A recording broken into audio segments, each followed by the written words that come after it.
has to be 400 meter from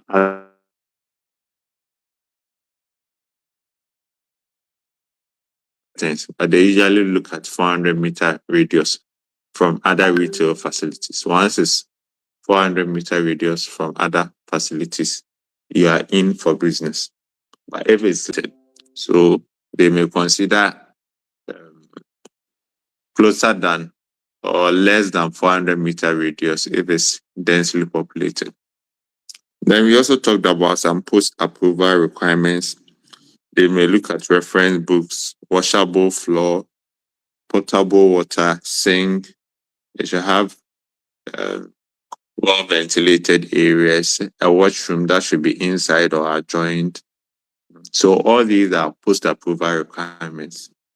Then you have to pay the prescribed fee. So basically, that was the discussion last week. We went through some questions. So for this week, I told you to read on the Health Profession Regulatory Bodies Act. So the Health Profession Regulatory Bodies Act basically is one of the most important laws you should know when it comes to the forensic aspect. So the forensic aspect of the JPPQE, we are looking at the law, ethics, and policies. When it comes to the forensic, you can't do away with the Health Professions Regulatory Bodies Act. And before you learn the act, you should know certain things. You are not reading it as if you are lawyers, where you'll be quoting article, this, no. There's room to paraphrase. So you can read it, get the understanding, know the concept, such that if you are asked in the form of maybe a case study, you are supposed to apply that knowledge that you've obtained from the laws. It may not be you producing everything verbatim, but there are room to paraphrase. If you are paraphrasing, make sure that you don't change the meaning of the law, because the law is the law. So once you know these principles, you are good to go. So the Health Profession Regulatory Bodies Act, from the name, is basically an act that regulates health professions in Ghana. So most of these agencies that regulate health professions derive their mandate from the Health Profession Regulatory Bodies Act. So we have Pharmacy Council, we have Medical and Dental Council, Nursing and Midwifery Council. They all derive their mandate from the Health Profession Regulatory Bodies Act. So these are the agencies, but the law is the Health Professions Regulatory Bodies Act. So before you read the law, you should know the name. So the name is Health Professions Regulatory Bodies Act. You should know the act numbers. So this act was 857, right? And the year in which it was established. So Act 857, 2013. So that's the first thing you should know. Each law is divided into several parts. So when you look at the Health Profession Regulatory Bodies Act, we have about 6 parts. And the 6 parts, I don't expect you to read everything with regards to the 6 parts. The most important thing is to know part 4 and part 6, because that's what pertains to pharmacy. So part 4 is Pharmacy Council, whereas part 6 is administrative and miscellaneous stuff. So these are the things that you should know. I don't expect you to read part 1, part 2, no. But you should know what part 1 stands for. You should know part 1 is the Allied Health Council, part 2, Medical and Dental, part 3 is the Nursing and Midwifery. You should know part 4 is Pharmacy Council, part 5 is the Psychology. But what you are supposed to read in depth is part 4 and part 6. And every part is also divided into sections. So you should have an idea of the sections in part 4. If you don't know the other sections, at least know the sections in part 4. Then once you are able to do this, the rest is reading, reading, reading. The more you read, the more you become abreast with the law. You don't have to chew. Try to memorize. No. Read more. Once you read several times, you gain the concepts. So you're able to apply. All right. So this morning we'll go through some questions. I'm sure you've already read the law. So we'll go through some questions. As we go through, you also refer to the law. Who will be reading for us? Me. Hello. Hello. Please, I'll be reading. Okay. Okay. So, number 1, the act that regulates health professionals in Ghana is A. Public Health Act 851. B. Health Facilities Regulatory Agency Act 829. C. Health Professions Regulatory Bodies Act 857. D. Health Institutions and Facilities Act 829. Okay. So which one are we going for? C.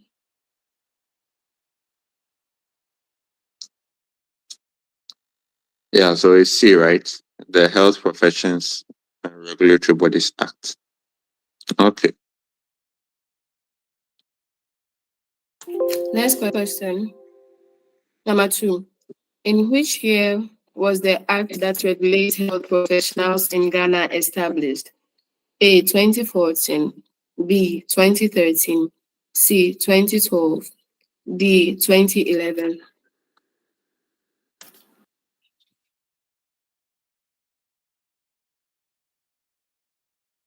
So which year?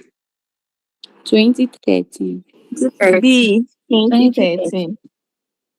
Yeah, so 2013 is correct. So sometimes you may see maybe another document that has 2012 and another one that has 2013, just like the HEFA. So when we get to HEFA, you see that there's one document that's 2010 and another that's 2011.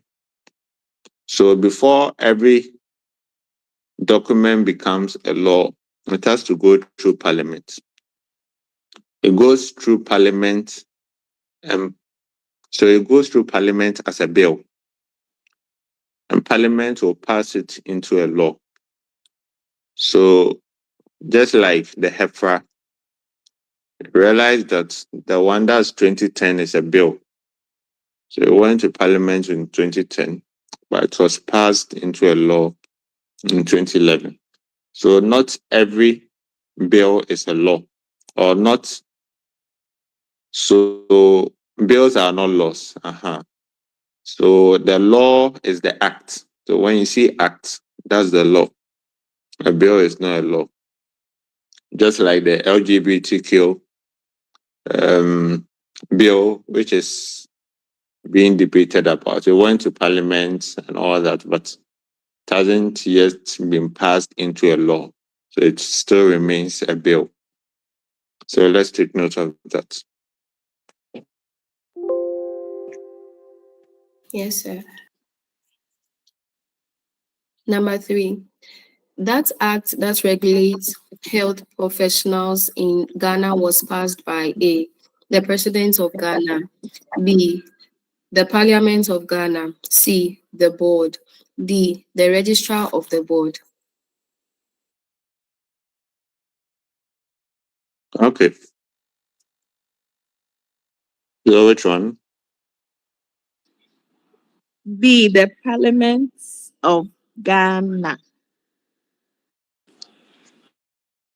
Okay. Why not the president?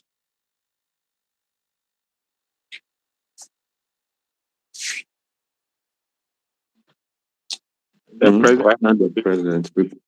the president will Okay. extend the law. Is that the president that's what? Will assent. Yeah, so just like what you learned back in school, social studies, separation of powers. We have the executive, we have the legislative, and we have the judiciary. So when it comes to passing of laws, the lawmakers are the legislative instrument. So that's the parliament. So they pass laws. Once the law is passed, the executive head, which is the president, is going to assent to the law. So he assents to the law, just signs to make sure that he agrees and everything. If he doesn't agree, then it may go to the judiciary where it has to be dealt with at the court, just like the LGBTQ. It was passed by parliament, went to the president. The president is not assenting to it. So it was being challenged in the court. Yeah. So that's how it is. So in terms of passing of laws done by the parliament.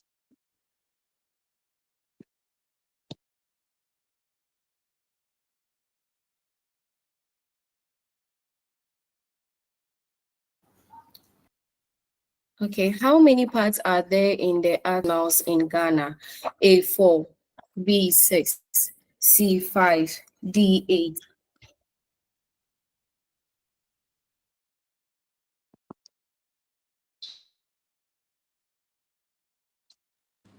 Six. Okay. So you should know order, right?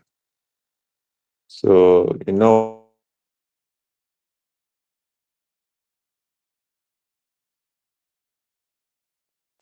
Council. Yeah, so the Allied Health Council. Part 2 is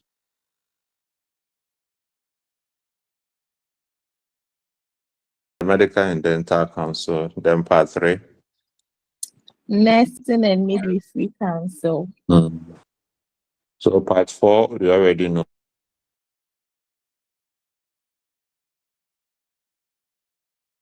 Psychology Council. And the part 6 is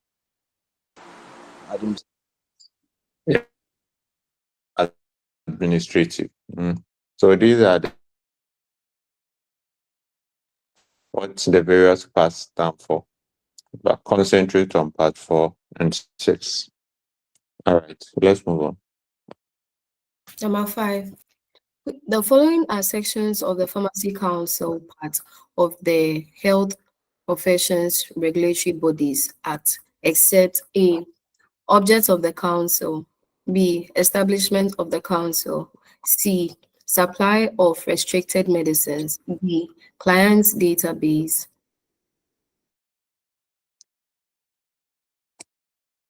Okay, so which one are you going for? D. D, client base. Client database. Database. Yeah, so client database. That's the exception. So these are sections under the part 4. Object of the council, the establishment of the council, and supply of restricted medicines. All right, let's move on. Please roll up. Okay, number 6.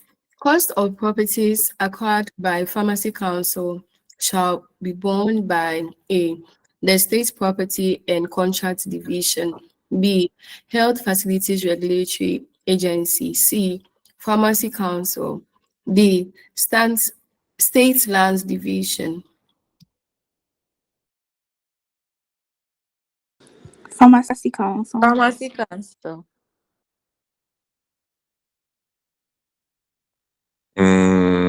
Okay. Why Pharmacy Council?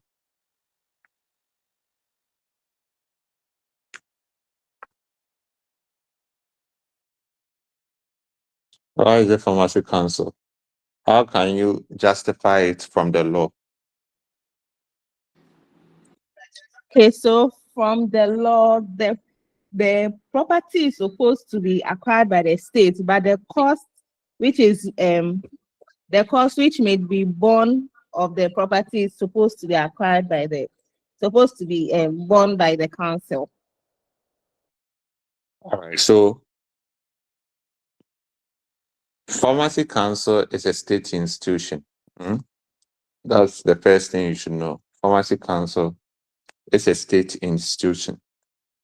So if Pharmacy Council maybe identifies a land and they want to establish an office there, but they are having trouble acquiring that land may be acquired for Pharmacy Council by the state. So the state will come in to help acquire the land for Pharmacy Council. But the cost of acquisition of that land will not be borne by the state, but will be borne by the agency, in this case, Pharmacy Council. So Pharmacy Council will cater for the cost of the acquisition of that land, but the state will help Pharmacy Council get that land. So that's where the state come in. The state only helps in acquiring the land, but the cost is borne by Pharmacy Council. All right, so let's move on. If you have any questions, you can ask so. In case you don't understand anything, let's move on. Okay. Number 7. Where there is hindrance to acquisition of property, property may be acquired for council under the A. State Lands Act 1960 Act 125, B. State Property and Contracts Act 1962 CA 6, C. State Lands Act 1962 Act 129, D. State Property and Contracts Act 1960 CA 6. D. D. Okay, I'm hearing D. Why D?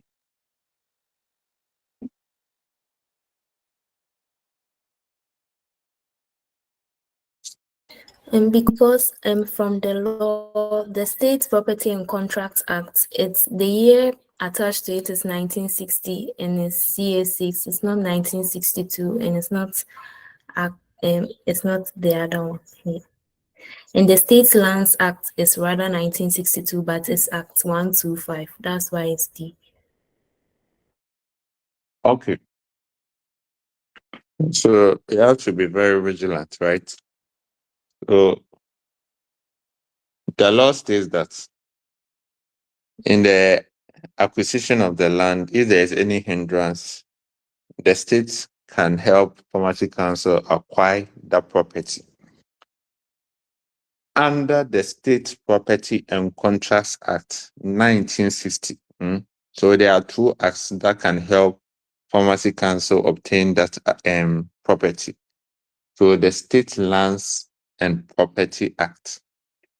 Sorry, the State Property and Contracts Act 1960 CA 6, or the State Lands Act 1962 Act 125. So take note of these acts so that if they interchange them, you should be able to know. Let's move on. Number 8. The object of Pharmacy Council is to secure in the pharmacist's interest the highest standards of practice of pharmacy in the country. True or false? False. False. Why is it false? Because It is in the public interest, not in pharmacist interest. But I thought Pharmacy Council is for us. So they should stand in for pharmacists, right? They should be there for your interest. It's not like that. The law, No, please. the law.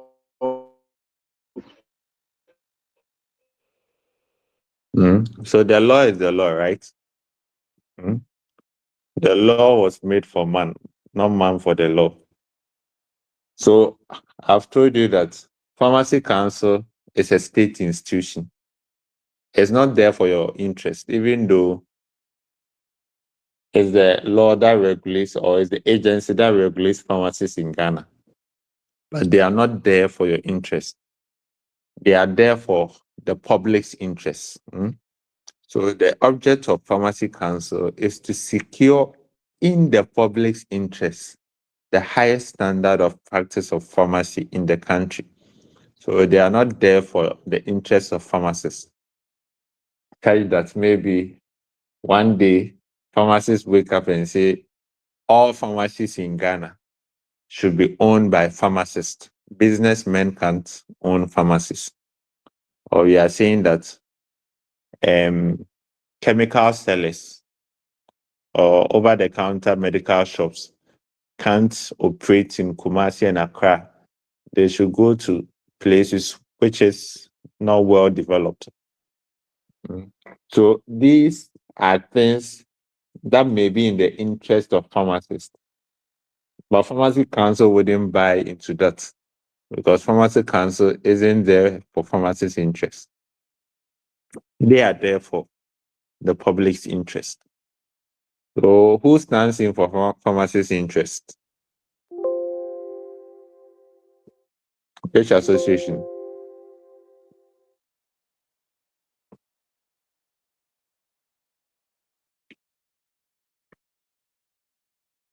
Since you are saying Pharmacy Council is not in for pharmacist interest, so which association is there for pharmacist interest? Anyone? PSG. Also PSG. Mm. So that's the Pharmaceutical Society of Ghana. They are there for the interest of pharmacists. So they can push for certain things that may be in the interest of pharmacists. They can wake up one day and push for pharmacists to start prescribing, pharmacies to be owned by only pharmacists. They can be owned by businessmen. They can push for MCA accreditation to reduce because now we have over 20,000 MCAs and very few pharmacists. And they are competing for the same jobs as pharmacists. A businessman is in for profit. Most of these pharmacies are owned by businessmen. They are in for profit. So they'll rather employ an MCA over a pharmacist because they know cheap labor, they'll pay less compared to a pharmacist. They are not thinking about their output. So that's the dilemma. So Pharmacy Council is there for the public's interest. PSGH is what can push for pharmacists' interest. So take note of that. Let's move on. Number 9. All the following are functions of Pharmacy Council except A. Exercise disciplinary action over pharmacy technicians. B. Ensure equal and accessible distribution of pharmaceutical premises. C. Register MCAs. D. Ensure accreditation for pharmacy programs in collaboration with appropriate state agencies. Okay. So which one are we going for? B. B. B.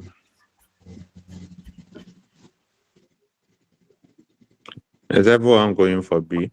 C. B. Okay, B. so I'm hearing B. I'm also hearing C. Any other? Okay, so those saying B justify, those saying C justify.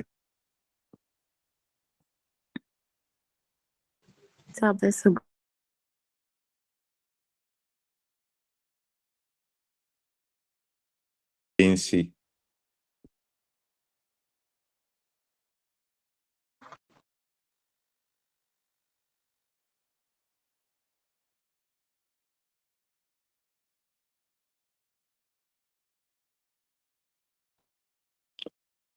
Oh, no one was saying C. But I heard C. But when you go to the law,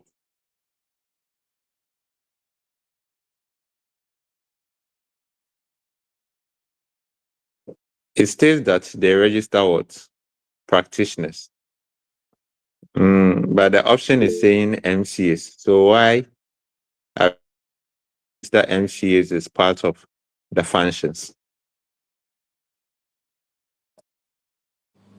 Okay. To the law, a practitioner means a registered pharmacist. So here we'll place an MCA under a pharmaceutical support staff. So it means they are also part of those registered by Pharmacy Council. How does the law define pharmaceutical support staff?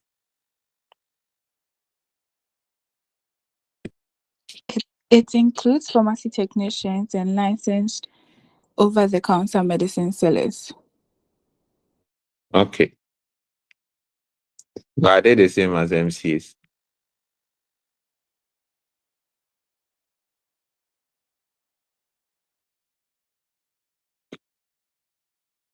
Are they the same? No.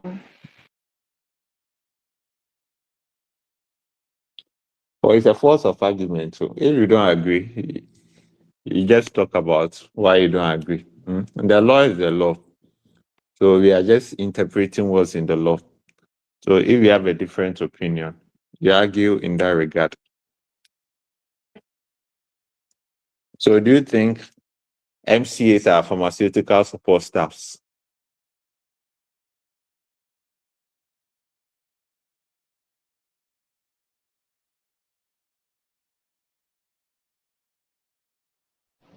Yes, they are part. They are part, right? Okay. Yes, please. So when you read the law, there are some functions that have been highlighted. So can someone read the functions of Pharmacy Council? Then we go through them. And this part, they usually ask questions when it comes to the theory. So what I will advise you is that for Pharmacy Council, the functions, at least memorize 7. They usually ask 5. So if you memorize 7 and you forget 2, at least you remember 5, right? So try and memorize at least 5, at least 7. If you can memorize everything, fine. But if you can't, the core ones, try and get them. So let's go through the functions. Who's reading for us? Okay, so functions of the council. To achieve the object, the council shall A. Ensure that the education and training of pharmacists and any other pharmaceutical support staff are carried out at approved educational institutions for efficient pharmacy practice. Okay, so this you shouldn't forget, because Pharmacy Council ensured that education and training of pharmacists and pharmaceutical support staff in the country are carried out at approved educational institutions for efficient pharmacy practice. So if you forget anything at all and you're paraphrasing, you know that Pharmacy Council ensures education and training of pharmacists and pharmaceutical support staff in accredited institutions in Ghana for efficient practice of pharmacy. So currently, how many accredited institutions are offering pharmacy?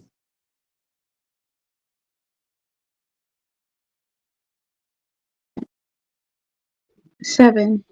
7. And they more than 7. Okay, what are the 7?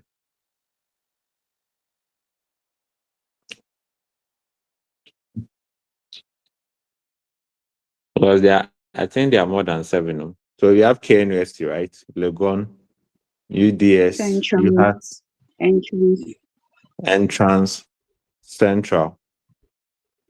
You has. I think I mentioned you has, right? You mentioned UDS. Okay, so you had. So making UCC. 7, right? UCC. There's a new one. I think CAF University, KAAF. There's a new one. So making 8 now. So CAF University is also offering pharmacy, PharmD. And So UCC. which one? UCCC. Yeah, Yeah, UCC I mentioned. I mentioned UCC. So there are 8. Mhm. So Pharmacy Council ensures that education and training of pharmacists and pharmaceutical support staff are carried out in these accredited training institutions for efficient practice of pharmacy in the country. So this you shouldn't forget. All right. What's the second function? B. Set standards for continuous professional development for practitioners and pharmaceutical support staff. Yeah, this you shouldn't also forget. Every year, you are supposed to get CPDs. CPDs are continuous professional development. He said pharmacists are lifelong learners. So when you are done with school and everything, you still continue to learn. Every year, you are supposed to update yourself by joining seminars, lectures, conferences, and all that. And if you join these lectures or conferences, you get CPD points. So you may get 2 for a lecture you join. You may get maybe 3 for a conference you went. So the cumulative number of CPDs you should get in a year is 10. So for me like this, before I can register for the year 2025, we are in 2024 now. So I have to get at least 10 points before I can register in 2025. So I have to be doing a lot of CPDs. So all these CPDs is Pharmacy Council that sets standards for these CPDs for pharmacists and pharmaceutical support staff. And they do the licensing. So they always insist that you should get 10 CPDs. If you don't get 10 CPDs, then you have to pay. You pay 100 cedis for each CPD point. So the 10 CPD points, you pay 1,000 cedis. If you miss, but if you're able to get the 10, you don't have to pay anything. All right. So they set standards for CPDs for pharmacists and pharmaceutical support staff. Okay. What again? C. Registered practitioners. Yeah. So they register practitioners. So this you shouldn't also forget. Register practitioners. And the practitioners here stands for pharmacists and pharmaceutical support staff. And when we talk about pharmaceutical support staff, we are referring to pharmacy technicians and licensed over-the-counter medicine sellers. And who are the licensed over-the-counter medicine sellers? They are the MCs. So they register practitioners, pharmacists, pharmaceutical support staff. So pharmaceutical support staff are technicians and MCs. All right. The next one. D. Ensure the equitable and accessible distribution of pharmaceutical premises. Okay. What's the difference between equity and equality?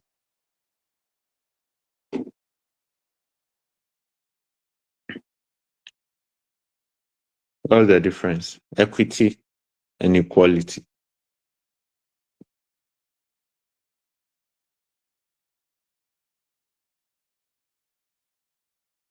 Because the option was ensure equal and accessible distribution.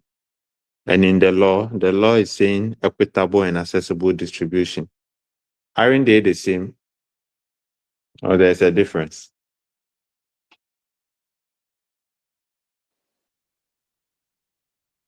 Please, can I try? Yeah, go ahead. Okay, so in my understanding, equity is like to bring fairness. So maybe in a larger population, more number of pharmacies than maybe where there's a smaller population. But equal will mean the same number. So it means that maybe if Vancouver has 50, a small town will also have 50. That will be equal. But equity is different. Equity is to bring fairness. Okay, I agree with you. So in simple terms, equality is like saying everyone one, everyone one. So if you are giving one to everyone, you give one to everyone, right? By equity, maybe for the DBs, you give one. For those who are not DBs, maybe you get 2 or 3. Do you get it? So we are looking at what you need, and we give you the number you need. So if you look at the regions in Ghana, you realize that Kumasi, so Ashanti region and Greater Accra, these are very densely populated areas. And we have these places being choked with pharmacies. There are lots of pharmacies in Kumasi and Accra. You wouldn't see that in Volta. You wouldn't see that in Tamale. You wouldn't see that in the new regions, Oti, Savannah. You wouldn't see that. So Pharmacy Council can decide one day that Kumasi and Accra, we won't register any new facility in Kumasi and Accra because these places are already choked with pharmacies. So if you want to open a new pharmacy, you can go to either Tamale, Volta, Oti, Savannah, Cape Coast, and other places. This is what we call equitable distribution. So they are looking at a place like Tamale not having a lot of pharmacy, and if you need a drug, you may have to order from Kumasi or Accra. No, the drug may be an emergency. So if we ensure that there's equitable distribution across board, realize that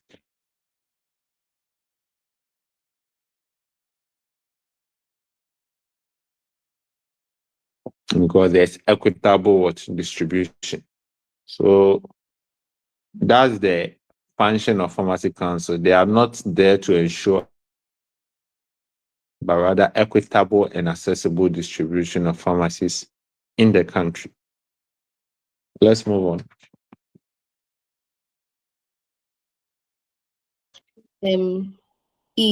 Monitor and inspect pharmacy practices where pharmaceutical care is provided.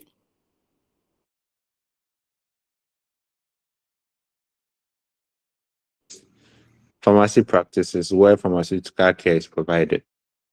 So they do monitoring and inspecting. Once they're licensed, they come around to inspect the place and all that. So it's part of their work, monitoring and inspecting. Set and ensure standards for pharmacy practice and professional conduct.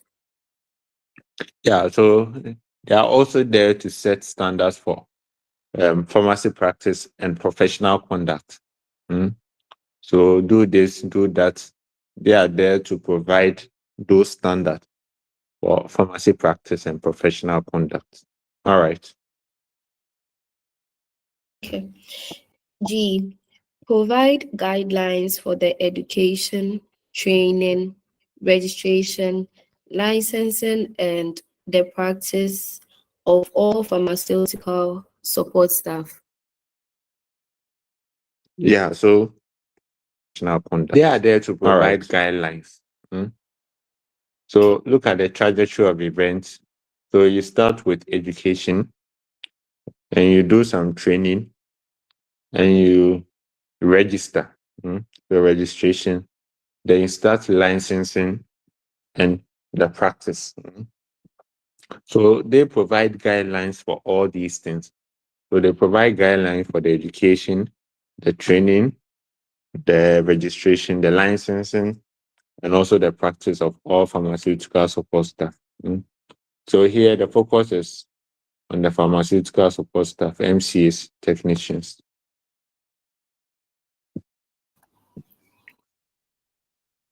Okay. So H, exercise disciplinary power over pharmacists and any other pharmaceutical support staff. Yeah, so they set standards for the professional conduct.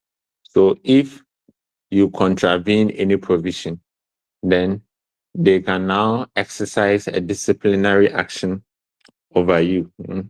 So over pharmacists and other pharmaceutical support staff. So they can sanction an MCA, they can sanction a technician. It's not just pharmacists. So pharmacists and pharmaceutical support staff. Okay. I, ensure accreditation for pharmacy programs in collaboration with appropriate state agencies. Yeah, so the 8 universities that we talked about offering PharmD, now people are complaining that the number of PharmDs that are coming every year is a lot. And who to blame? It's Pharmacy Council, because they ensure the accreditation of all these universities with an appropriate state agency. Usually the appropriate state agency is the National Accreditation Board. So they do it in collaboration with the National Accreditation Board to provide accreditation for training of pharmacists in these universities. So take note, the ensuring accreditation is done by Pharmacy Council. J, develop a management and administrative structure and systems to provide an efficient mechanism to regulate pharmacy practice. Okay, so this is highly unlikely you remember. So know the common ones: register practitioners, advise the minister, set standards for CPDs, ensure equitable and accessible distribution, the guidelines for the pharmacy practice and professional conduct. So all these are parts of the functions. Are we done, or there are more functions? We have two more. Okay, what are they? Okay. A, advise the minister on pharmacy practice and related matters. And the last one, perform any other function that is ancillary to the object of the council, governing body of council. So if you forget anything at all, the last one you shouldn't forget. So if you are struggling to remember the functions, know that they provide any other function that is ancillary to the object of the council. So aside the things that we've mentioned, they can provide any other function which is ancillary to the object of Pharmacy Council. And they also advise the minister. So at least get some 7 functions that you always remember. So that even if you forget 2, you remember 5. Okay, so back to the question. So which one did we go for? Hello. Hello? Yes, and please, my question is, are we required to mention say they ask us to give 5 functions? Are we required to state them in that order? Like if I'm picking from A, I have to end at E. If I'm picking from C, I would have to end around H. Oh, Or nah. any of them.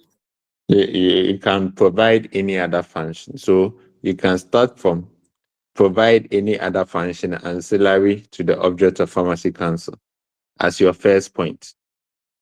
It still holds. Yes, Just that please.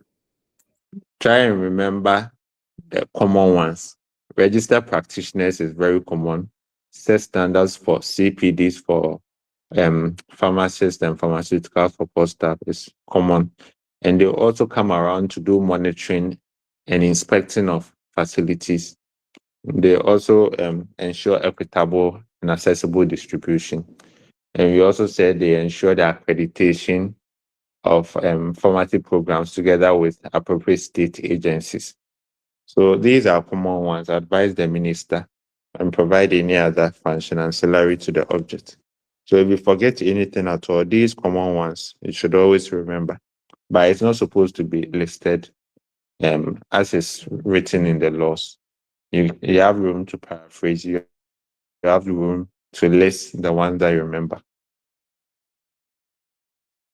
Thank you, sir. Okay. Let's move on. Okay, so number 10. The governing body of Pharmacy Council consists of how many members? A, 9, B, 8, C, 7, D, 10. All right, so how many members make up the governing board? 9. Okay, you all agree it's 9? Or there's any other answer?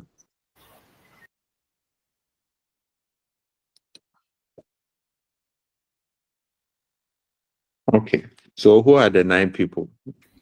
So for the governing board, you should know all the 9 people. Mhm. You should know all the 9 members because you can be asked to provide information on the governing board of Pharmacy Council. All right, so who are the 9 members? So what does the law state? Okay, so under the governing body of the council, the governing body of the council is a board consisting of A, chairperson who is a registered pharmacist of not less than 10 years standing as a pharmacist. B, Yeah, so the chairperson is a registered pharmacist. That's the first thing you should know about the chairperson. He is a registered what? Pharmacist of not less than 10 years standing as a pharmacist. This is not literal, right? It doesn't mean the person is standing there for 10 years. It means that the person has practiced for at least 10 years. So that means that in the next 10 years, all of you can become chairperson of Pharmacy Council because you're a registered pharmacist and you've practiced for at least 10 years. So you have the opportunity of becoming the chairperson of Pharmacy Council. All right. Who again? The governing board. B, a representative of the Ministry of Health not below the rank of a director. Yeah, so a representative of the Ministry of Health, not below the rank of a director. So usually this is the director of pharmaceutical services at the Ministry of Health. So there are lots of directors at the Ministry of Health, but this position is occupied by the director of pharmaceutical services at the Ministry of Health.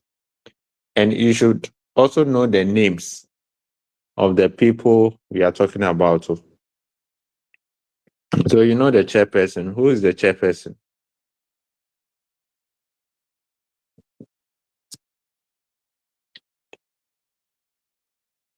What's the name of the chairperson of Pharmacy Council?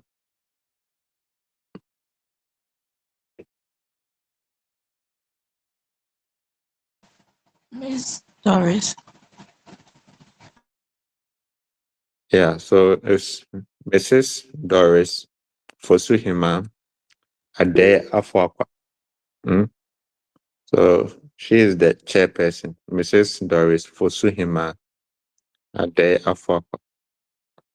So you should know their names because these are the kind of questions they ask during the orals.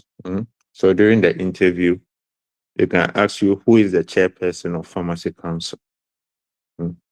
But you should know there is a chairperson who is a registered pharmacist of not less than 10 years standing as a pharmacist. And there's a representative of the Ministry of Health, not below the rank of a director. So who occupies this position? The Director of Pharmaceutical Services at Ministry of Health. What's her name?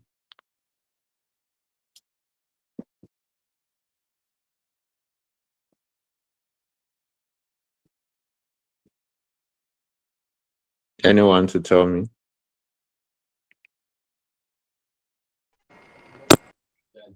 Dan Salutrot. So it used to be Mrs. Jansaluthrot. Now she's retired. She's no more the Director of Pharmaceutical Services at the Ministry of Health. She's retired now. Who is the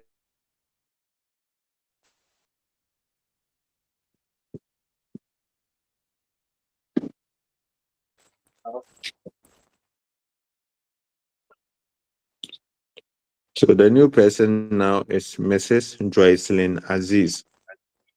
So you should know farm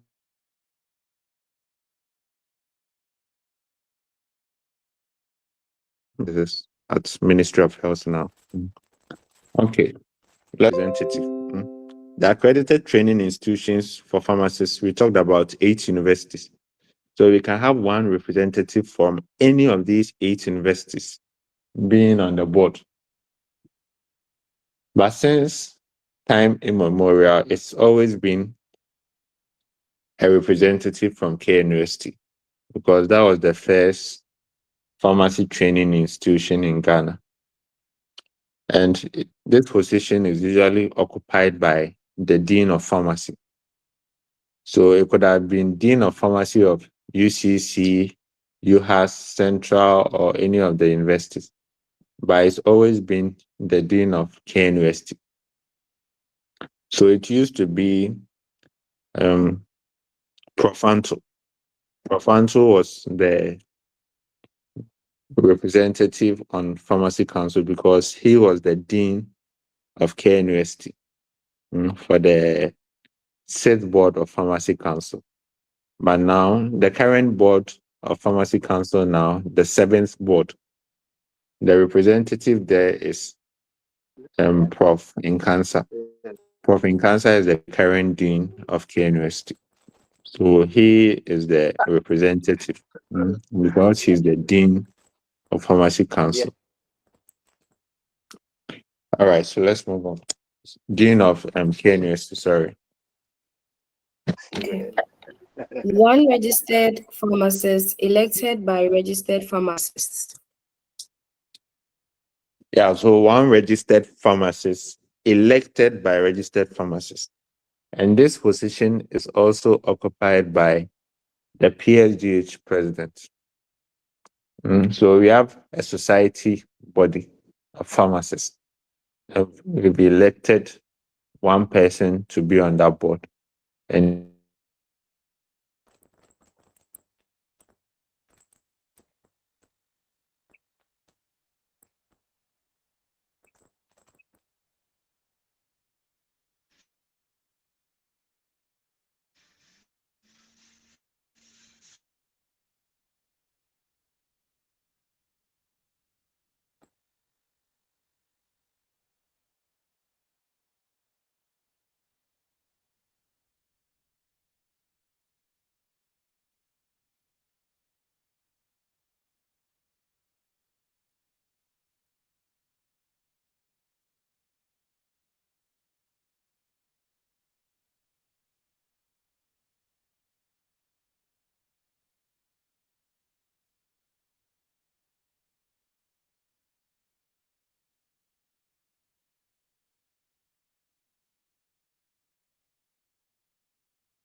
Hello.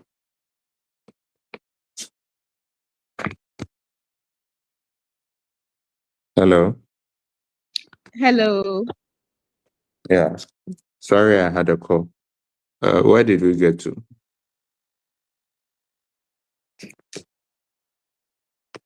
Yeah, I was talking about the representative from the registered pharmacist, saying that position is usually held by the president of PHH. Well, he is elected by registered pharmacists. Okay. Then what again? The Okay. governing board. So we have three other persons who may not be health professionals, one of whom is a woman nominated by the minister. So this is not fair, right? There's always a woman somewhere. So three other persons who may not be health professionals, one of whom is a woman. So what it means is that you can have two men and one woman. You can also have three women occupying this position, because the law states that at least one of them should be a woman. But you can't have three men. So you can actually have three women occupying this position, but you can't have three men. All right, so they may not be health professionals. They may be health professionals or may not be health professionals. Okay, who again? Okay, then we have one representative of the Attorney General, not below the level of principal state attorney. Yeah, so there's also a lawyer on the board. So a representative of Attorney General, not below the rank of principal state attorney. All right, the who again? And the registrar of the council, the last one. Yeah, so the registrar of the pharmacy council. So you should know all these 9 members. So know all the 9 members on the governing board of pharmacy council. And you should know their names, especially chairperson. You should know the name. Registrar. Hello, sir. Hello. Sir, please, the things we're listing right now, there were 7. Oh, but I heard you say 9. So the 3 other persons. Okay, thank you. Okay. All right. So know their names. Usually the registrar, pharmacy council, they like asking the chairperson and the representative of the training institution, the dean, 3 other persons. Okay, PhD thank you. president. The 3 other persons, if you don't know their names, it's fine. But always know the common ones on the board. All right. Let's move on. Number 11. All the following are members of the governing board of Pharmacy Council, except A non-health professional woman nominated by the minister. B, a rep from Attorney General who is not below the rank of principal state attorney. C, Ministry of Health rep, not below the rank of director. And D, a registered pharmacist nominated by registered pharmacists. All right. So which one are we going for? D.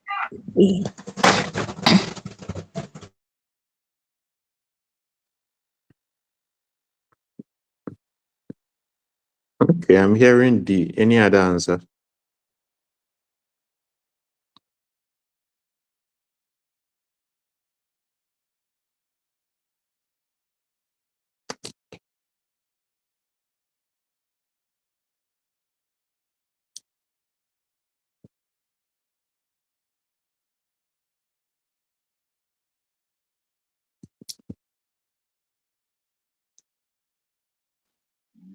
Any other answer? Is everyone going for D? So why D?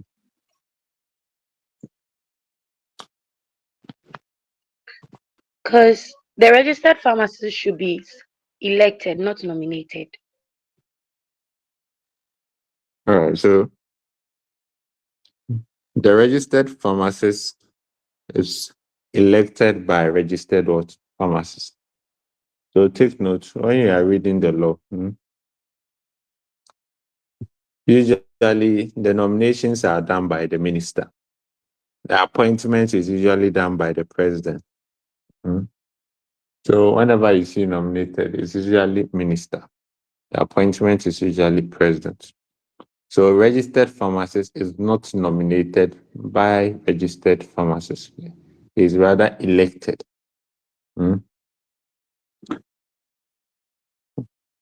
What about A? Why not A?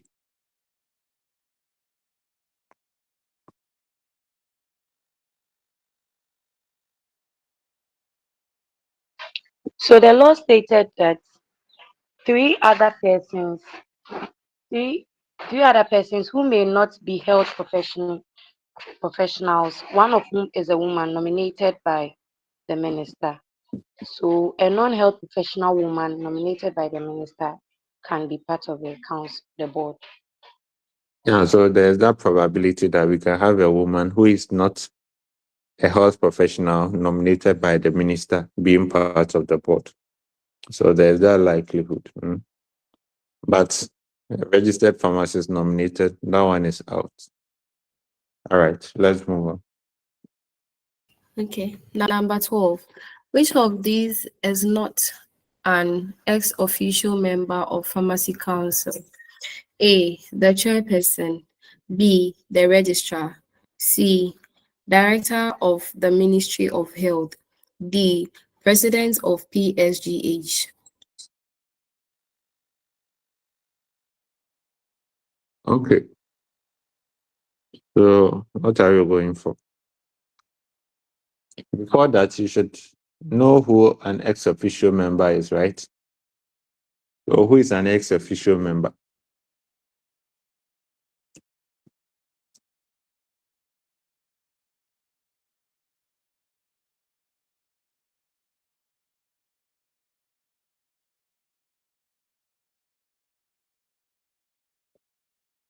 When we say an ex officio member, what does it mean?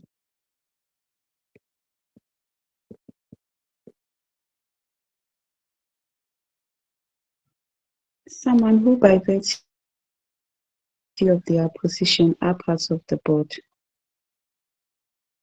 Yeah, so they are part of the board because of an existing position they already have.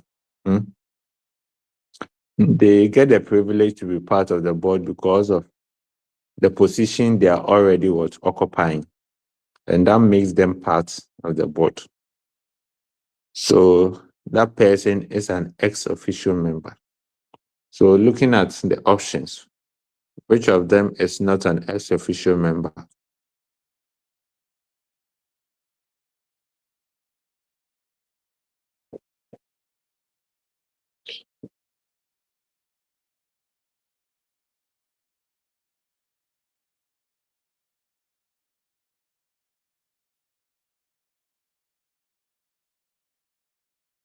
The chairperson.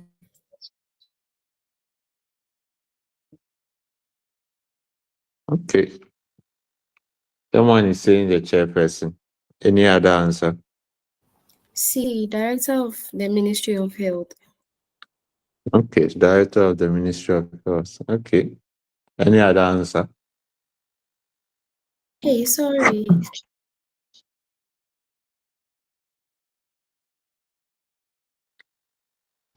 Any other answer?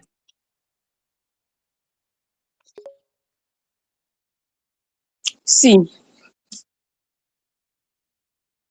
Okay, so those saying chairperson, justify. Those saying director, justify.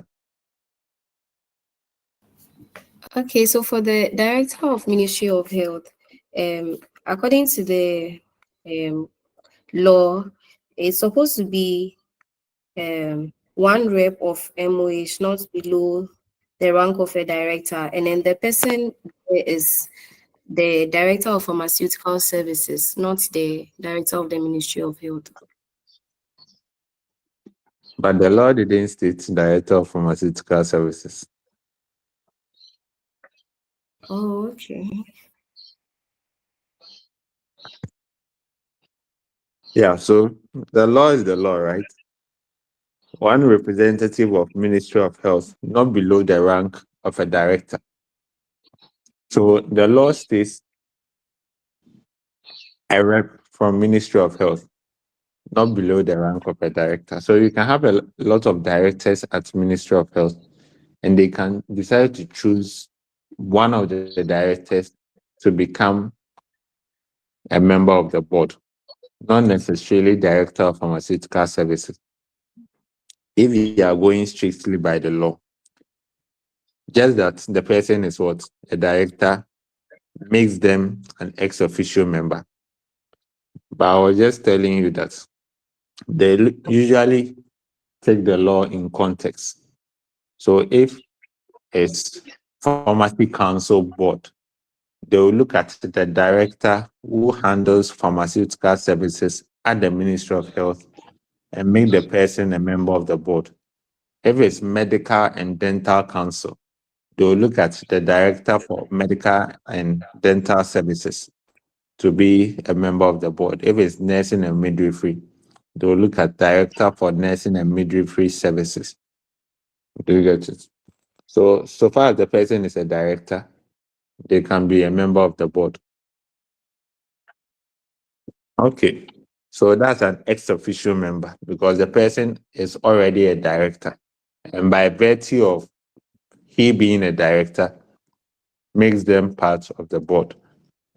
All right. So I also heard A, those who are going for chairperson, justify. For the chairperson, and for the rest, you realize that for the rest, they are all part of the committee because of a position they are already holding. But the chairperson doesn't specifically have any position they are holding. The person just has to be a registered pharmacist who has experience of 10 years. And there are lots of registered pharmacists who have like experience of more than 10 years. So for the registrar, he's there because he's the registrar of the council, and the director of the Ministry of Health, they are there because they are the director, and the president of PSFGH and PSGH can be there because he's the president of PSGH. That's a position he holds, but the chairperson doesn't hold any specific position. Okay, I agree with you. So the chairperson is a registered pharmacist of not less than 10 years standing as a pharmacist. So in the next 10 years, all of you can be what? Chairperson of the board. That 10 years of practice doesn't make you an ex-officio member because you practicing for 10 years is not a position. You are still a pharmacist, right? And that's not a position. But if you were a member of the board because you are director of Ministry of Health, president of PSGH, the registrar, that's a position you are already holding.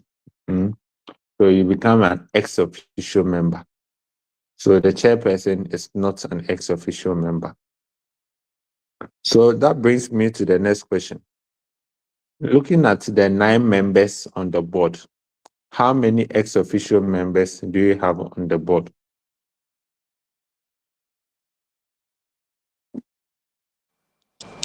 Five.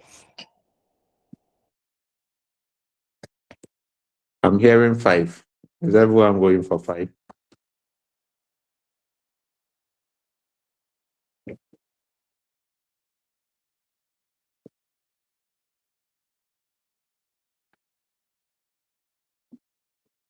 Okay. So you mentioned 5. So who are the 5 ex-officio members? So we have the representative of Ministry of Health, the rep of the institution, and one registered pharmacist that's elected by other registered pharmacists, and then one rep of Attorney General. Then the last person is the registrar. Okay, all right. So I agree with you, 5. But why is the registrar an ex officio member?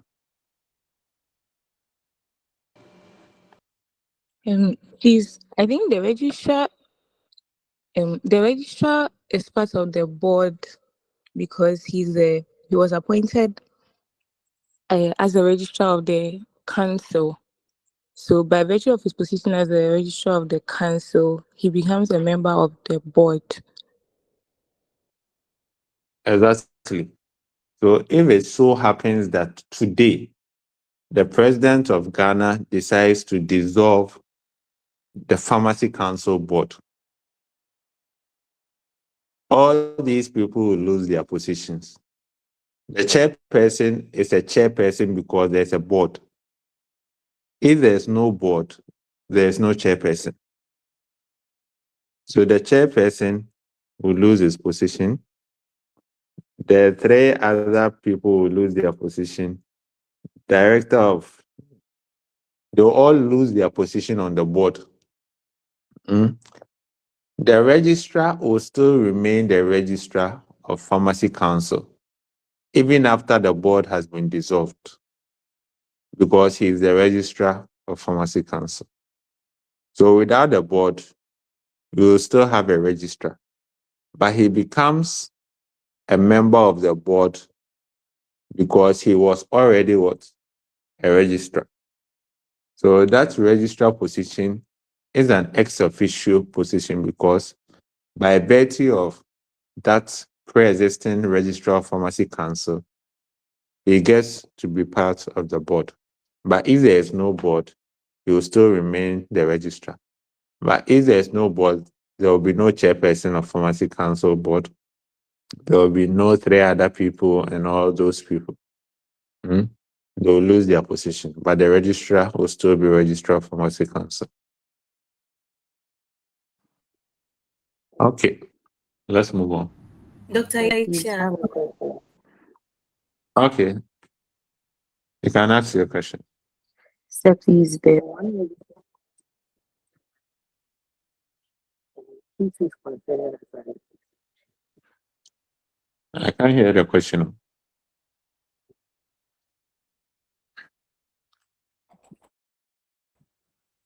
Please, can you hear me now? Yeah, I can hear you now. Please, I was asking that the one registered pharmacist elected by registered pharmacists, we counted him as an ex officio. Is it because it's always the PSGH president? Yeah, it's because he's always the PSGH president. So the president of PSGH being the president, he gets to be on the board. Okay. If he wasn't the president, I'm also a registered pharmacist, right? But I wasn't elected to be a member of the board. Yes. But the president, because of that position, president of PSGH, he has been elected to that position. And because of that, he gets to be a member of the Yes, please, sir. Thank you. Okay. Hello, Dr. Shah. Yeah. Please, is she supposed to, like, is that person supposed to be the representative all the time? Can't they elect another person? Yeah, so they can elect another maybe vice president is available. When the president is not available, the vice president takes the position. But he is there because he's also what? A vice president of PSG. And he has been elected to that position. So this position is not held by any ordinary registered pharmacist. It has to be a registered pharmacist by a registered pharmacist. So all the people who are actually elected by pharmacy or registered pharmacists in Ghana. So president of PSGH has been elected, vice president has been elected, executive member of PSGH, all these people have been elected. So they can have that opportunity of being a member. Never been elected, you can't be a member of the board.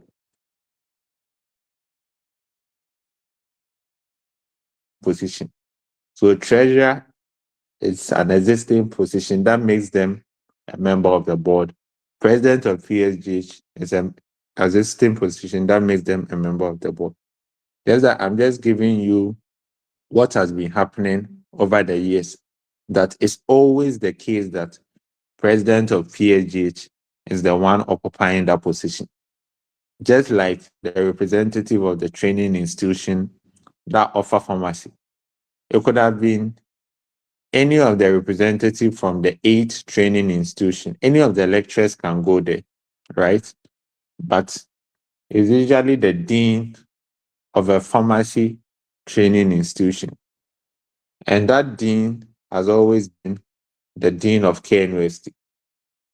So the old act, before the Health Professions Regulatory Bodies Act, the old act, the Pharmacy Act, it was actually the dean of KNUST because that was the only university then offering PharmD or offering pharmacy. So because of that, it has always been the dean of KNUST. So it used to be Prof. Ansah. When Prof. Ansah left, Prof. Dixon came, then Prof. Anto, then now it's Prof. Nkansa. So that has been the case. So because of that, it's an ex-officio position.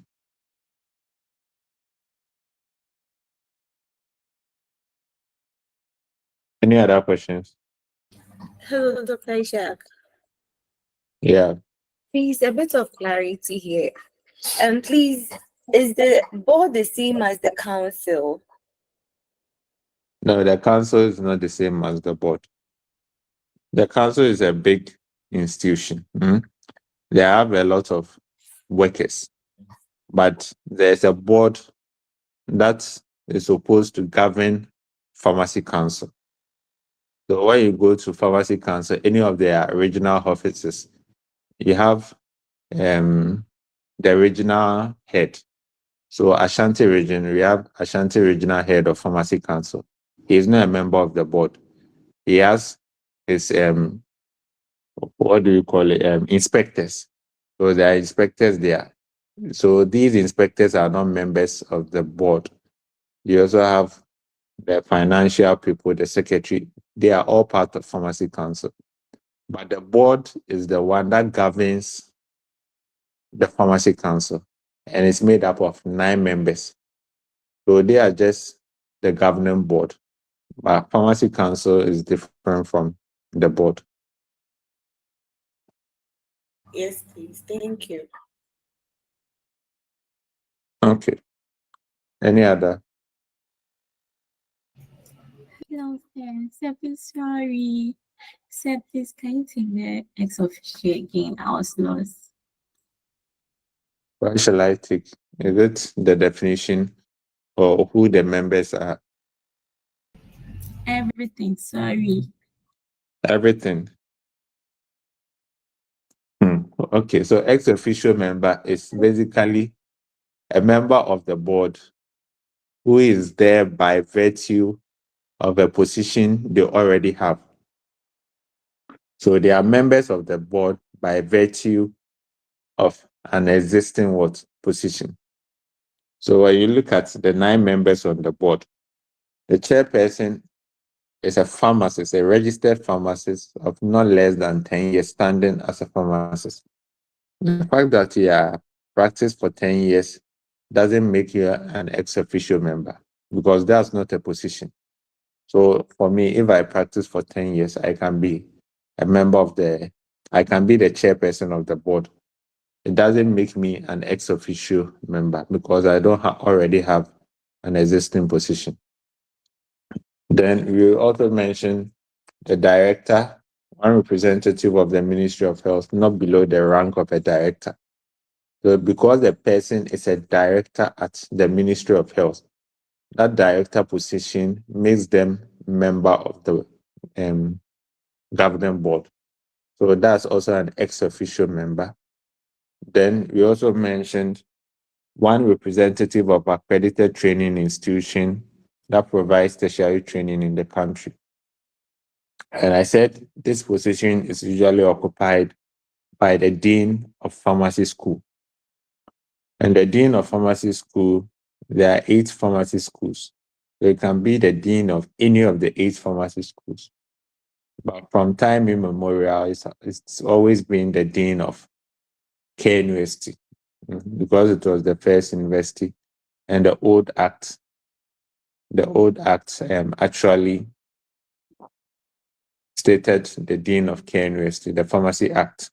So it's always been that case. So that person is there because they are dean. So the existing position, dean, makes them a member. So that's also an ex officio member. Then one representative of registered pharmacists who is elected by registered pharmacists. So this position is also occupied by the president of PSGH. So because they are president of PSGH, they usually get to be part of the board. So that president PSGH is an ex officio member.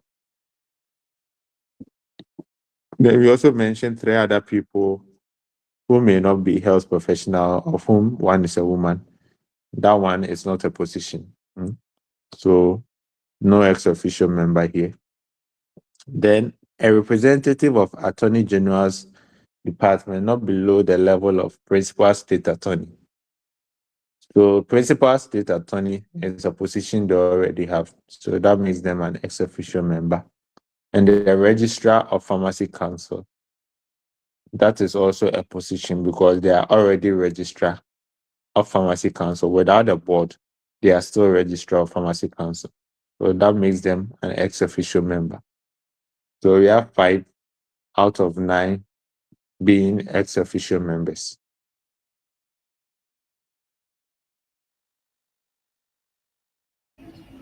Let's continue. All right. Any more questions, or we can move on? Okay, let's move on. Number 13. A person seeking registration to practice as a pharmacist, a pharmacy technician, shall apply to the board in the manner determined by the registrar. True or false? Okay. So is it a true or false statement? False. False. Why is it false?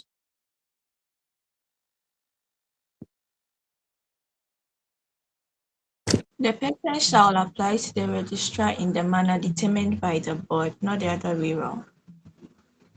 Exactly so. So a person who is seeking to register as a pharmacist or pharmacy technician shall apply to the registrar. So the application is done to the registrar, but the manner in which the application is done is determined by the board. So the board determines the manner, but the application is done to the registrar. Okay. Number 14. Dabro is an SHS graduate who applied to a private university offering BPharm and is scheduled to start in January 2022. Dabro can be registered as a pharmacist in Ghana when he completes, if only he satisfies all the requirements of Section 83 of the Health Professions Regulatory Bodies Act. True or false?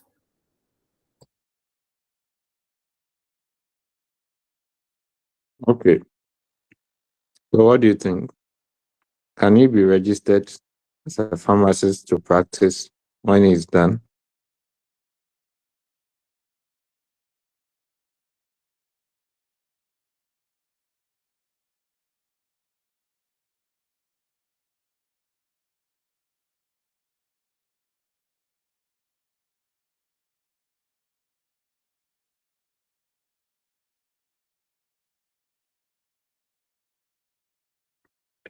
What do you think?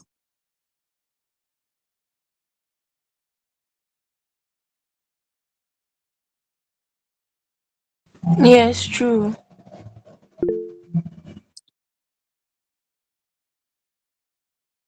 Okay, I'm hearing true.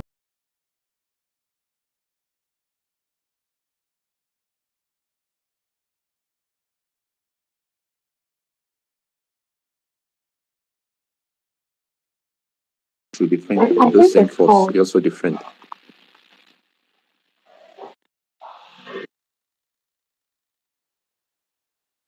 False because I think now the new requirement is a family as of I think January 2022. And so since it's offering a B from, it won't be registered after.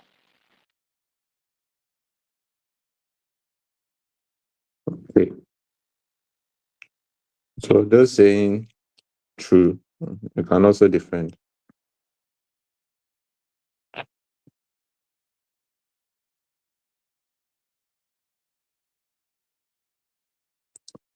But Dabra has also satisfied all the requirements of Section 83 of the Health Professions Regulatory Bodies Act. Let's read Section 83. What does Section 83 state? Okay.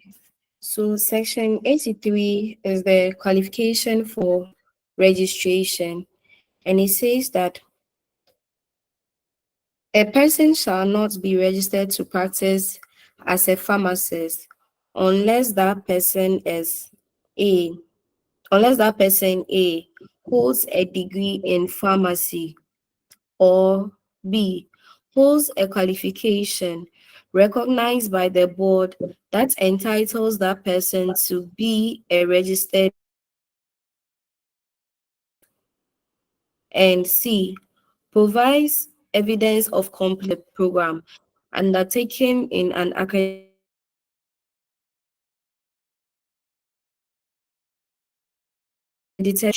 D has passed the professional qualifying examination, and E satisfies in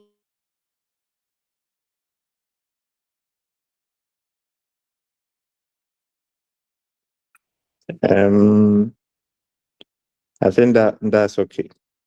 okay. So what do you think? Do you think registered to practice as a pharmacist or he cannot? No, please.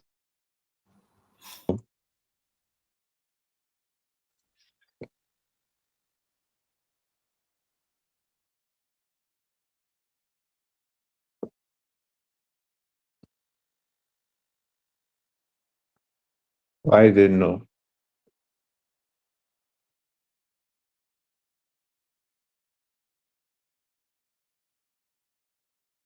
Right, he has graduated with B farm, right? And has done his internship and all that. He satisfied the other requirements. So doesn't he qualify to pass the professional exams and all that?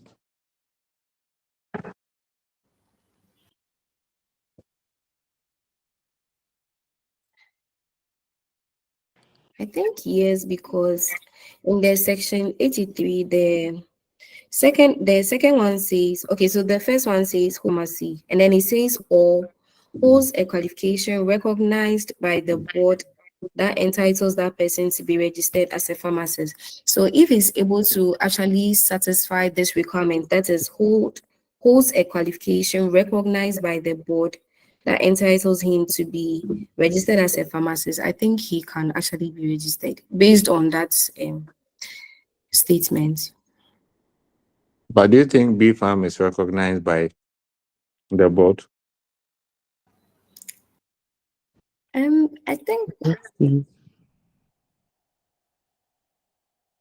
B I farm think they're is saying recognized he by the has. board. I think they're saying he has satisfied the requirements of the section 83, even though he has B farm. Like, mm,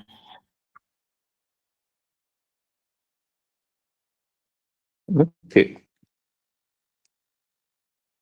Yeah, so there was a communique that was released by a pharmacy council, um, around January 2022.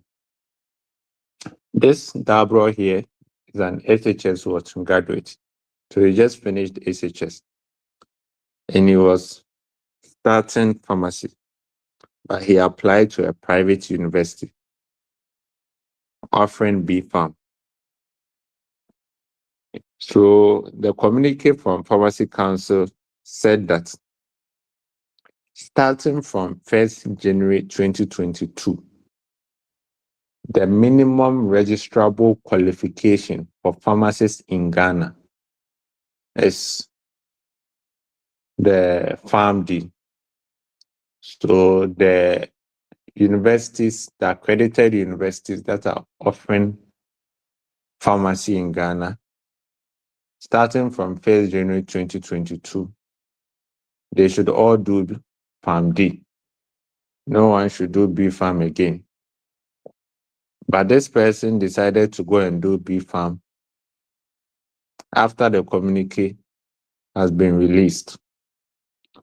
So per the communique, it means that Dabro cannot be registered to practice as a pharmacist in the country because the minimum registrable qualification, which is recognized by the board starting from 1st January 2022, is PharmD. He has done B Farm. So even though he holds a degree in pharmacy, but the second point holds a qualification recognized by the board. Starting from 1st January 2022, B Farm is not recognized by the board. It's only PharmD that is recognized by the board. So he may satisfy the first point, holds a degree in pharmacy. He may have written the professional exams, done some internship and all, but he's still not qualified.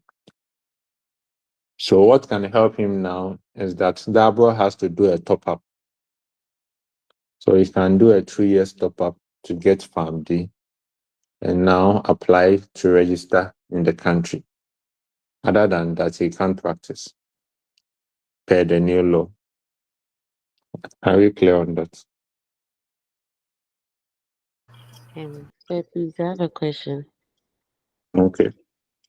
Sir, please, what about the part that says that, like, and you see the question, the second sentence says that Dabro can be registered as a pharmacist in Ghana when he completes, if only he satisfies all the requirements. So what we are discussing, I don't know how to put it, but it's like if he doesn't satisfy the requirements, then of course he cannot be registered. But they saying if only he satisfies all the requirements, shouldn't the answer be true? Like in relation to that, or because of the B Farm, it makes everything wrong. Yeah, so he doesn't satisfy all the requirements. So the question was saying if only, but he doesn't satisfy because that qualification is not recognized by the board starting from 1st January. If he has started the B Farm before 1st January, then we can say he started before the communique was released. So he will still be recognized by the board. But after 1st January, any B Farm is not recognized. So that hold the degree, you may have degree in pharmacy, may be recognized elsewhere. But the second point is not recognized by Pharmacy Council. So we are asking whether he can be registered, if only. So he doesn't satisfy all the requirements. It's some, but not all of them. Yes, please. Yes, Dr. Ishak, Yeah. with the notice that was released, I think they also included that apart from the PharmD, the person can also register if he or she has done a Master of Pharmacy. Yeah. So they mentioned two, PharmD or Master of Pharmacy. The Master of Pharmacy, M-Pharm, I think that's done by the UK. They have M-Pharm, but we have PharmD. So they do M-Pharm. So if you've done M-Pharm in the UK, is also recognized by the board?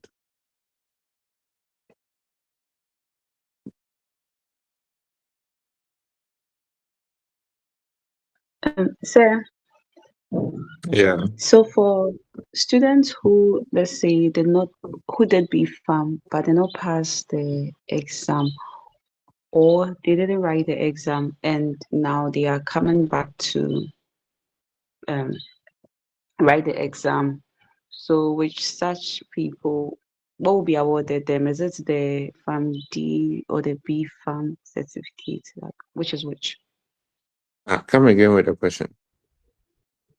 I was saying that, so for students who, let's say, did not pass the exam, they are B Farm students, and they did not pass the exam, but then they had to write a research. Or for those who, after the B Farm, did not write the exams, the licensure exam, and are now coming to write it. But now that Farm D is what is being issued out for such students, what happens?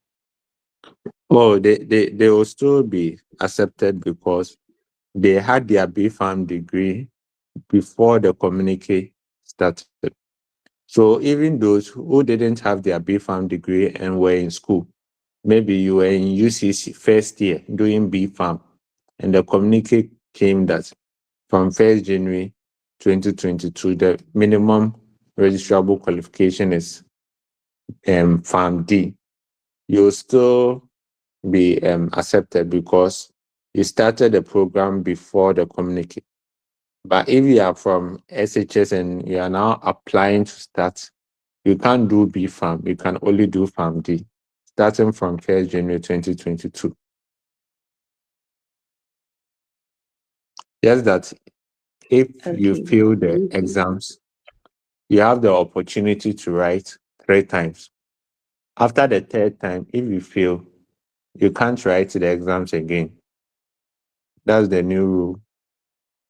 So you can write first time. If you fail second time, if you fail, you have the opportunity of writing for the last time.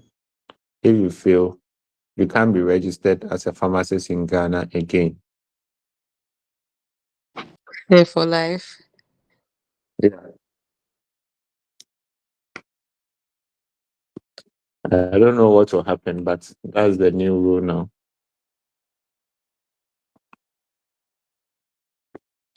Okay, let's move on. Hello, sir. Yeah.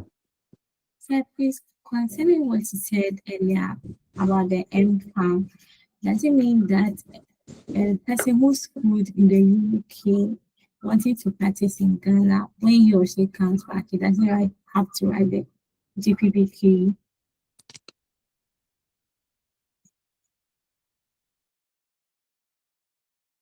I think I don't want to answer it now because there are certain questions on that about foreign trained people. So when we get there, you can ask that question.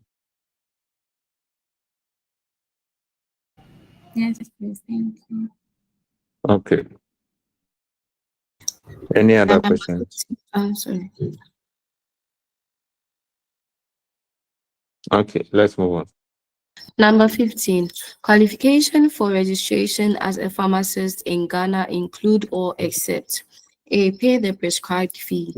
B. Hold degree in medicine. C. Provide evidence of completion of internship in an accredited institution. D. Has passed the professional exam. Okay. So which one are you going for?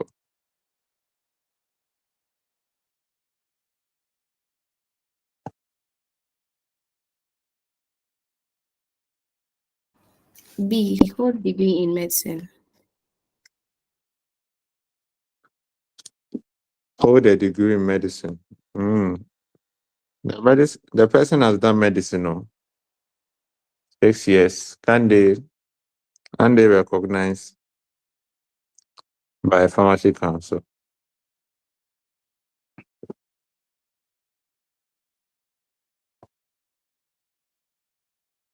So which degree that the pharmacy council accept?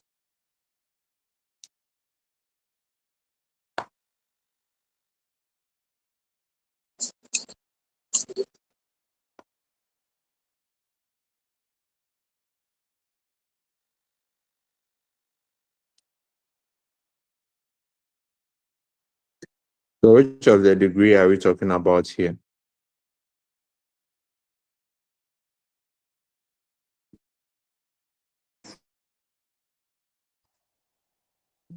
Yeah, we are looking at degree in pharmacy. Because you want to practice as a pharmacist. If you want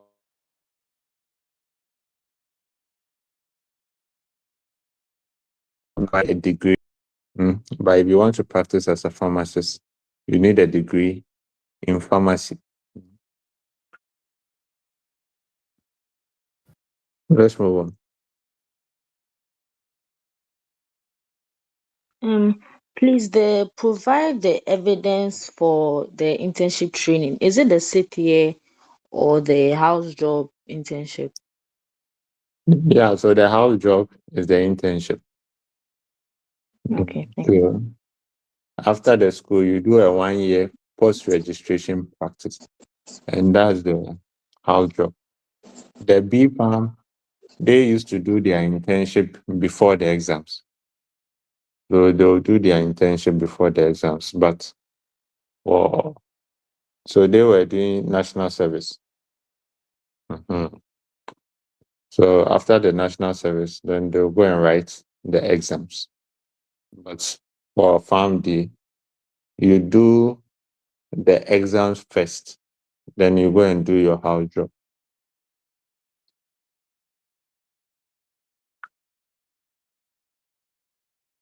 Dr. Isha, Yeah. please, the last part of that statement, they said in an accredited pharmacy institution after academic training in the country.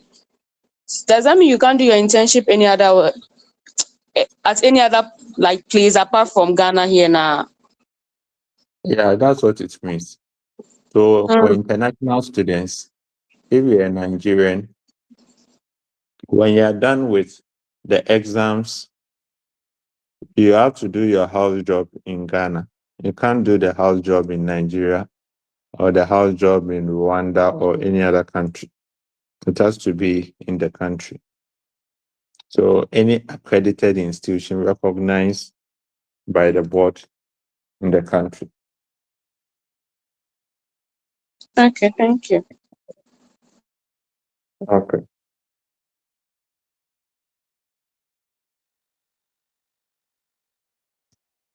Let's move on. Okay. Number 16. Florence, a Ghanaian trained graduate of Rwandan descent, who graduated with a B Farm degree in 2021, traveled back to her country to register as a pharmacist and to do her master's in clinical pharmacy without writing the GPPQE. She plans on returning in 2023 to practice as a pharmacist in Ghana.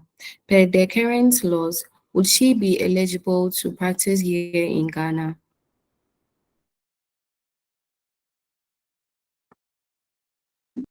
Okay. So will she be eligible to practice here in Ghana?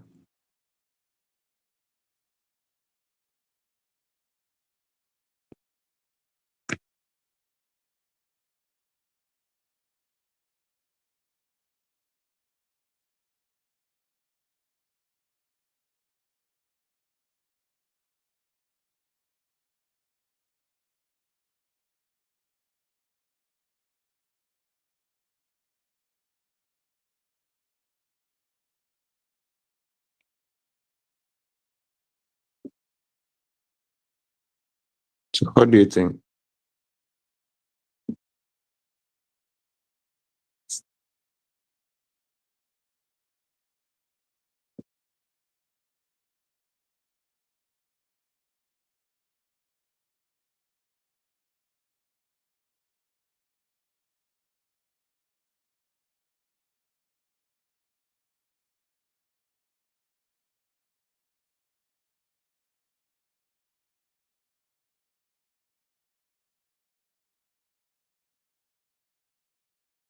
Is anyone trying?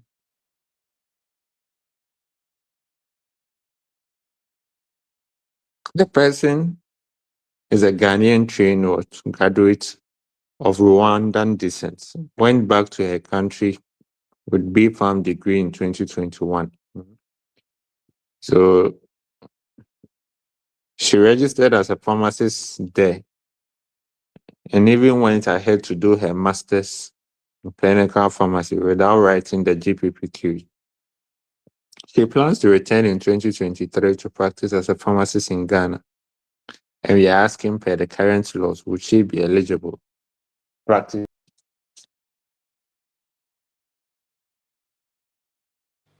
No, How do you think?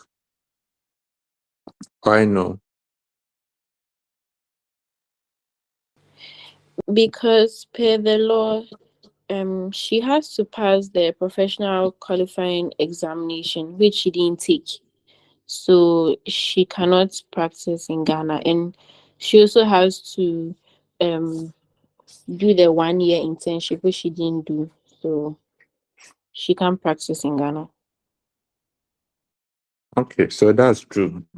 She didn't write the professional exams before going, and she didn't also do internship in any accredited institution before leaving the country.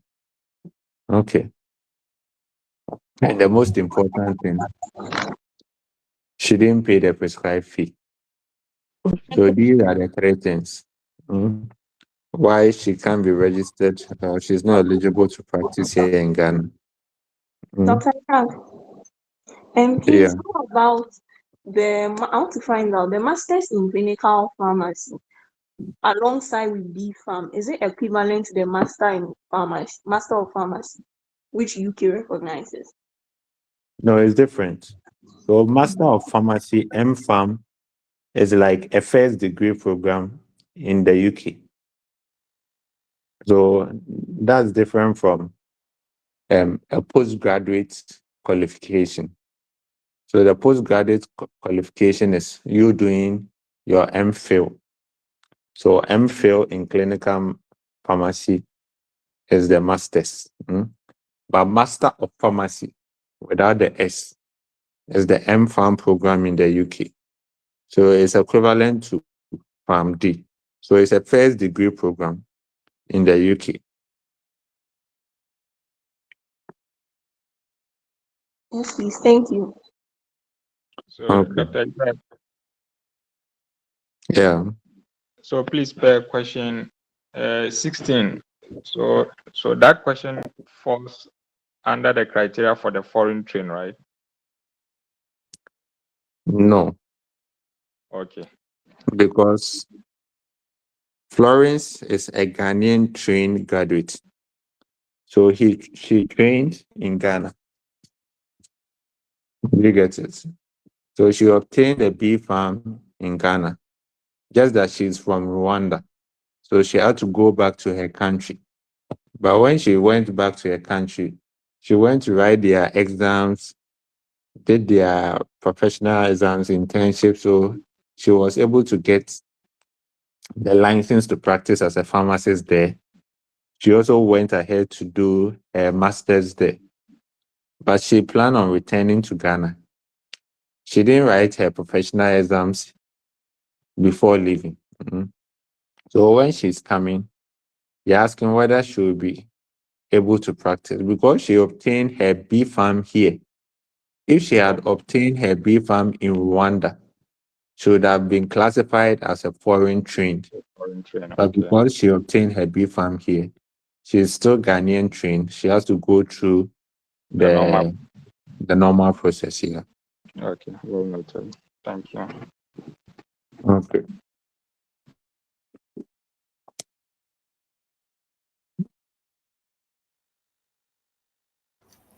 Okay, That's Professor Nala is a Russian trained pharmacist who has practiced and taught for over 30 years in Russia. Prof. Nala wants to practice as a pharmacist in Ghana for 6 months. 17. Prof. Nala can practice in Ghana if he can satisfy all the following except A. Speak English. B. Has a proof of qualification in Russia. C. Has masters in pharmacy. D. Has proof of completion of internship program in Russia. Okay. So which one are we going for?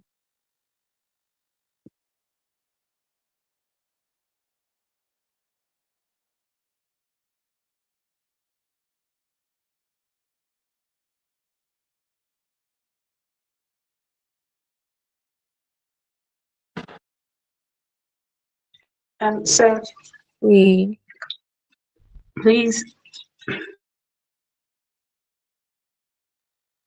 Which one are we going for?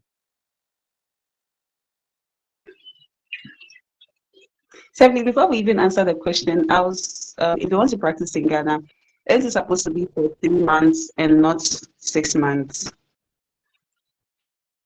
If you want to practice in Ghana, you're saying? Isn't it supposed to be for 3 months and not 6 months? Because it's not a permanent thing they are doing. You can actually practice in Ghana for 6 months. It depends on what you want to do. So maybe they are coming to do a study, and that study takes 6 months. They can get that approval from Pharmacy Council that they want to practice as a pharmacist in Ghana for 6 months, because that study requires that they do it for 6 months. So it depends. So that is determined by Pharmacy Council.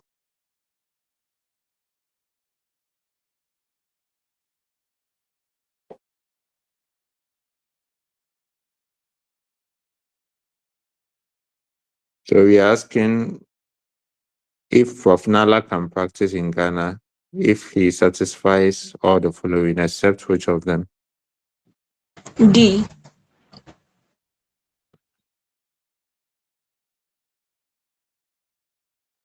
Why D?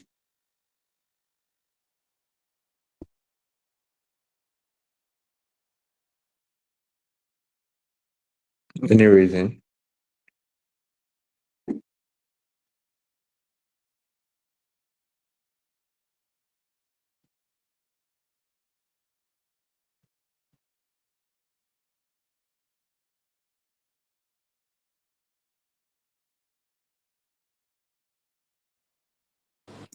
So I'm hearing C, I'm hearing D. Any other answer?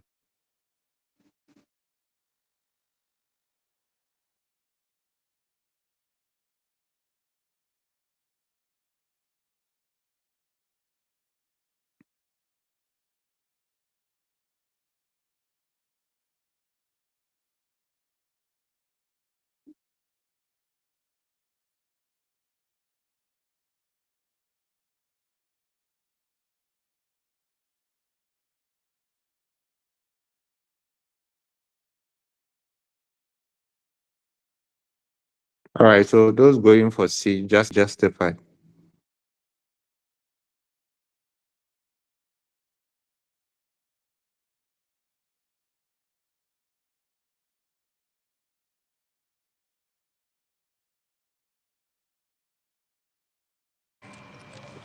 So I went for C. And the reason being that I think I asked the question with regards to the criteria for a foreign train. And I think this is the criteria I was asking. And this one fall under that criteria as well. So once you are a foreign train, you need to satisfy all the requirements under Section 83. And then you should have a very good working knowledge of English. So Section A is, or option A is correct. And then you have to have a very good, or you should have a proof of qualification and registration to practice in that person's country of origin that the person was trained. So we are looking for where she was trained. So that was Russia. So that makes option B2 to be also correct. And option D also says she has to have a proof of completion of internship program in Russia. And that's also correct. It's part of the criteria whereby one needs to have a proof of completion of internship from the place where the person was trained. However, there was nothing made of you having a master's in pharmacy. You just need to have a proof of qualification. Okay. All right. Don't The go in for question, D. Just the five. yeah. So D, when you read the registration of a foreign trained person, for A is correct because it says the person should have a good working knowledge of English language. Um, B is also correct because it said the person should have proof of qualification and registration to practice in the person's country of origin. C, I think C is also correct because when you read the A says that the person should satisfy the requirements in section 83. In section 83, we said the qualification that is recognized by the board is a PharmD or a master's in pharmacy. If you look at the D, he said has proof of completion of internship program in Russia, but in section 83, it says that it should provide proof of evidence of completion of internship program undertaken in an accredited pharmacy institution. Okay. After academic training in the country, not in the person's country. So I think the answer is D. Okay. I agree with you. So Prof. Nala is Russian trained, right? There's a professor you're dealing with over 30 years of experience. They just want to practice in Ghana for 6 months. And here he will be classified as foreign trained because he trained in Russia. So when you look at the law states that foreign trained person may be registered as a practitioner where that person A satisfies the requirement in section 83. And to satisfy the requirements in section 83, that's what we went to hold a degree in pharmacy, qualification recognized by the board and all that. So we've talked about that. So the next one is has a good working knowledge in English language. Prof. Nala can speak English. So far as he can speak English, that's also one of the requirements. So has a proof of qualification in Russia. So the next point is has a proof of qualification and registration to practice in that person's country of origin or where that person was trained. So Prof. Nala has a proof of what? Qualification in where he was trained because he's a professor there, he's taught there, he's a pharmacist for over 30 years there. So he already has proof of qualification to practice in his country of origin. Then C is Masters in Pharmacy. So when you read section 83, you realize that when you come down to subsection 4, a person who obtained a higher degree or additional qualification is entitled to have that higher degree or additional qualification inserted in the register in addition to the qualification previously registered. So before you can even do masters, the person is already a pharmacist, right? So he already has his degree in pharmacy, hold a degree in pharmacy, and also has a higher qualification, which is masters in pharmacy. And that is also recognized by the board because that's a higher qualification. So that higher qualification of masters in pharmacy is recognized by the board. Has proof of completion of internship program in Russia.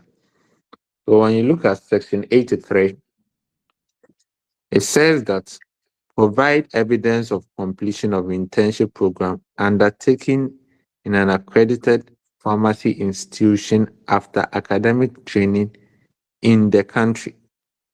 So you should have proof of internship in Ghana, not in Russia. So because he has proof of qualification or proof of internship in Russia, is not recognized. It has to be in Ghana. So Prof. Nala will just have to do some small internship, then write the exams, and will be allowed to practice in Ghana for the 6 months he wants. Is it clear?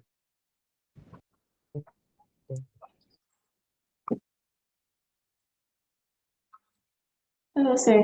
So, sir, please, from what you are saying, so if I get you right, you are saying that aside having proof of completion of internship program in Russia, she should also have a proof of completion of internship program in Ghana as well. Yeah. So if you are coming to practice in Ghana, they won't just allow you to come and practice because you're a professor with 30 years practice in Russia. No. And you've done internship in Russia. No. When you come to Ghana, you have to do internship. So just last year, no, even this year, I had one UK trained pharmacist. She's already practicing as a psychiatry pharmacist in UK. So she wanted to come and practice in Ghana. So Pharmacy Council made her do some 6 weeks internship at CAT. So their internship wouldn't be the kind of internship that you guys would do the 1 year. They wouldn't go through the 1 year. They'll just do some few weeks. So she did 6 weeks internship at CAT. Then she wrote the exams. She wrote with the research people and she passed. So she went through the internship program and she wrote the exams. So you should have proof of internship in Ghana. So even though she had proof of internship, she was practicing there. It's not recognized when you come to Ghana. You have to do internship in Ghana. Just that DS wouldn't be the 1 year. So usually some few weeks. So she did 6 weeks and she went to write the exams.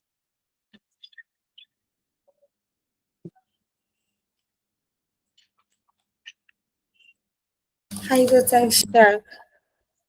Please, a Yeah. question. So, for Prof. Nala, he wants to practice for just 6 months and then go back to his country. Yes. Yeah. Okay. From one of the laws, it says if someone is okay, that's a temporary registration, but for Prof. Nala who will go back to his country, is it really necessary in code that he goes through all these? If you want to come and practice for 1 day, you have to go through it. So far as you want to practice in Ghana, you have to go through. Unless maybe you are doing something that's not related to practicing. But if you want to practice, you have to go through. Yes, please.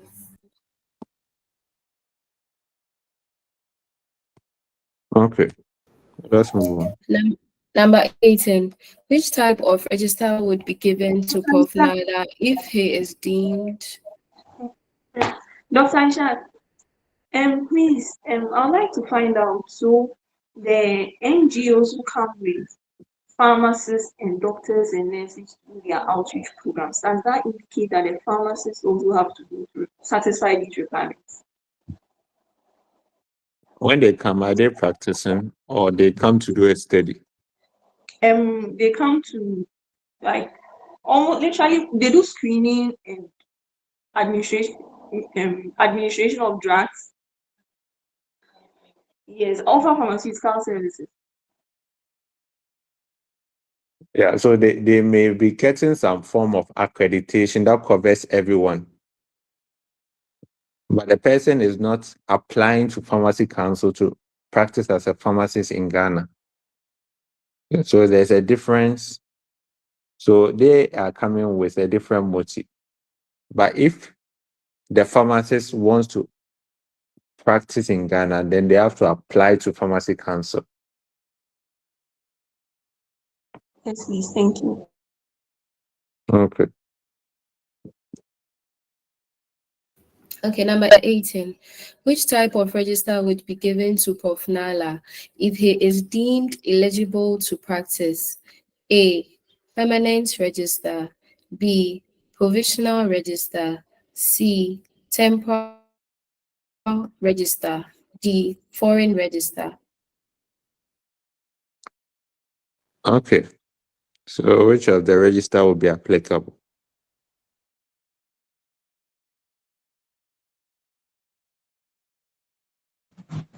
C, temporal register. C. Okay, so I'm hearing provision temporal. So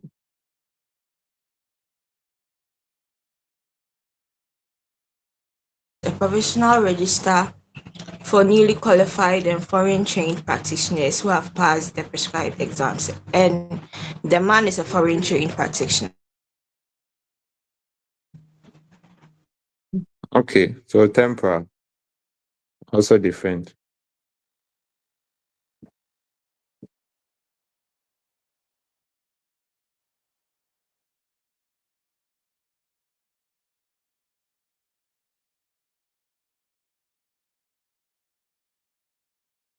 I thought someone said temporal. Okay, so there are three main types of register, right? So the permanent register is for which people? For those who intend to practice permanently in the country, that's the permanent. Okay, so permanent is someone who wants to practice permanently in the country. What about temporal? So a temporary register, which people?